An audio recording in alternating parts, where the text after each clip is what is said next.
एक शाम प्राची टीवी पर सीरियल देख रही होती है, तभी उसकी सास वहाँ आती है। अरे सीरियल में तो ऐसे मग्न है जैसे आज रात का खाना पड़ोसी आकर बनाएंगे। मुझे पता ही नहीं था आपने अपने बेटे की शादी पड़ोस में भी की हुई है। हैं? मतलब? मतलब इस घर में सारा काम बहू ही करती है, आप तो सिर्फ खर्राटे मारती हैं। अच्छा जी, फिलहाल तो तुम आराम फरमा रही हो, चलो जाओ, ये मेरे टीवी देखने का समय है। आहा, इसीलिए मुझे भगाया जा रहा है। सॉरी, अब तो बिल्कुल नहीं जाऊंगी। प्राची की इस बात पर दोनों सास बहू के बीच टीवी रिमोट के पीछे बच्चों जैसे छीना झपटी शुरू हो जाती है, जिसके बीच श्लोक भी काम से घर वापस आ जाता है। आज मेरी चूहे बिल्ली की जोड़ी किस बात पर झगड़ रही है? अरे तेरे बीवी मुझे टीवी ही नहीं देखने दे रही। अरे तुम्हारी मम्मी मुझे खाना बनाने के लिए फोर्स कर रही है। अरे वाह, ऐसे बेतुके रीजन पर तो बच्चे भी झगड़ा नहीं करते। अरे मुझे कुछ मत बोल, सब इसने ही शुरू किया है। हाँ हाँ, जैसे आप तो बहुत दूध की धूली है ना। अरे बस दोनों चुप, प्राची जाओ खाने की तैयारी करो, और माँ तो छोड़ो, तुम्हें क्या बोलूं, शांति से अपना सीरियल देखो, मुझे दोबारा लड़ने की आवाज सुनाई नहीं देनी चाहिए। ऐसा बोलकर श्लोक वहाँ से चला जाता है, जिसके पीछे पीछे प्राची भी कुछ न कुछ बड़बड़ाते हुए रसोई में चली जाती है।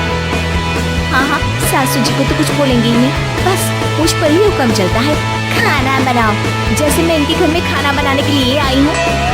इसी तरह शाम बीतती है और रात को श्लोक और प्राची की सास खाना खाकर सोने चले जाते हैं, लेकिन प्राची गुस्से में कुछ खाए बिना काम में ही लगी रहती है।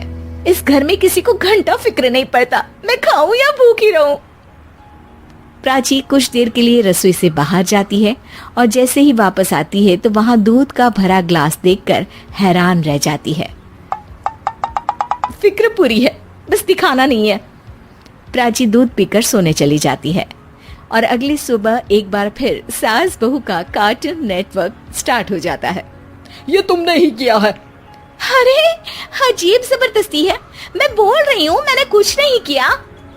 दोनों ने मिलकर पूरे घर को पागल खाना बनाया हुआ है। यहाँ कोई नॉर्मल इंसान तो रह ही नहीं सकता, इसीलिए अब पड़ोसी क्या रिश्तेदार भी घर आने से कतराते हैं। और सुन बेटे, तू भी चंगा, तेरी माँ भी चंगी, तेरी बीवी भी चंगी, रिश्तेदार। हाँ जी, आपको नहीं पता क्या, गंगाधर ही शक्तिमान है, रिश्तेदार ही। हाँ हाँ, बस समझ गया। कभी जानवरों जैसे लड़ेंगी तो कभी जुगलबंदी करेंगी। भाई मैं आप दोनों के बीच में नहीं फंसना चाहता। सास बहू की इस मनमौजी जोड़ी से परेशान होकर श्लोक अपना सिर खुजलाता वहां से चला जाता है। चलो अब मैं भी कीर्तन में जा रही हूँ। इस पर जैसे ही सास कमरे में अपना पर्स लेने जाती है तो वहां नाश्ते की प्लेट रखी देख मुस्कुराने लगती है और नाश्ता करके घर से बाहर निकलते हुए कुछ पैसे टेबल पर रख जाती है, जिसके कुछ देर बाद सिलेंडर वाला घर आता है। ओ मोरी मैया, मैं सिलेंडर के बारे में तो बिल्कुल भूल ही गई थी। घर खर्च के सारे पैसे भी मम्मी के पास है और श्लोक से बोला तो उल्टा 4 बात सुनाएंगे। प्राची ये सोच ही रही होती है कि अचानक उसका चेहरा चमक उठता है और वो घर में आकर इधर उधर देखने लगती है। तभी उसकी नजर टेबल पर रखे पैसों पर पड़ती है, जिन्हें वो सिलेंडर वाले को दे देती है। ये सब श्लोक देख लेता है। अच्छा बेटे, इतना बड़ा घोटाला, सबके सामने मैं तेरी दुश्मन और पीठ पीछे तेरी मेरी यारी। इस पर श्लोक एक प्लान बनाता है और शाम को सब एक साथ बैठे होने पर बोलने लगता है। माँ, तुम दोनों की बहुत लड़ाई होती है, इसलिए मैं सोच रहा हूँ कि प्राची को उसके घर छोड़ाऊं, इससे वो भी खुश रहेगी और तुम भी। अचानक श्लोक की ये बात सुनकर सास बहू शौक से उसकी तरफ देखती हैं। अरे ऐसे कैसे घर छोड़ाओगे, मुझे कहीं नहीं जाना। अरे तुमने बोला नहीं पर मैंने सुन लिया, तुम्हें मम्मी के साथ रहना अच्छा नहीं लगता, मुझे पता है।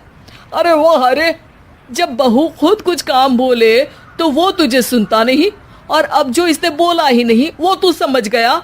जब उसे नहीं जाना तो फिर जबरदस्ती क्यों कर रहा है? अच्छा, फिर आपको मौसी के घर छोड़ाता हूँ, बस अब आप दोनों एक घर में एक छत के नीचे नहीं रह सकती। मैं इस टॉम एंड जेरी की जोड़ी को और नहीं झेल सकता। है? ऐसे कैसे नहीं रह सकते? तुम्हें इतनी दिक्कत है तो तुम्हारा बोरिया बिस्तर पैक कर देती हूँ, लेकिन मम्मी जी कहीं नहीं जाएंगी। बिल्कुल यही सुनना था मुझे। अगर दोनों में इतना ही प्यार है फिर हर वक्त ये लड़ाई का नाटक क्यों करती हो? देखा मैंने कैसे माँ किचन में दूध रखती है और तुम उनके लिए कमरे में नाश्ता रखती हो, और कैसे वो पहले ही तुम्हारी दिक्कत समझकर घर में पैसे रखकर बाहर जाती है। अरे भाई, इतना ड्रामा तो डेली सोप में भी नहीं होता जितना तुम दोनों ने इस घर में फैलाया हुआ है। तू हमें टॉम एंड जेरी बोलता है ना, तो याद कर वो दोनों भी एक दूसरे को बाहर वालों की बुरी नजर से बचाने के लिए हमेशा सबके सामने लड़ते थे, लेकिन अकेले में दिक्कत के समय मदद भी तो करते थे। बस हमारा रिश्ता भी कुछ ऐसा ही है। और वैसे भी अगर सास बहू में तू मैं नहीं होती तो दुनिया वालों को कहानियां कैसे मिलेंगी?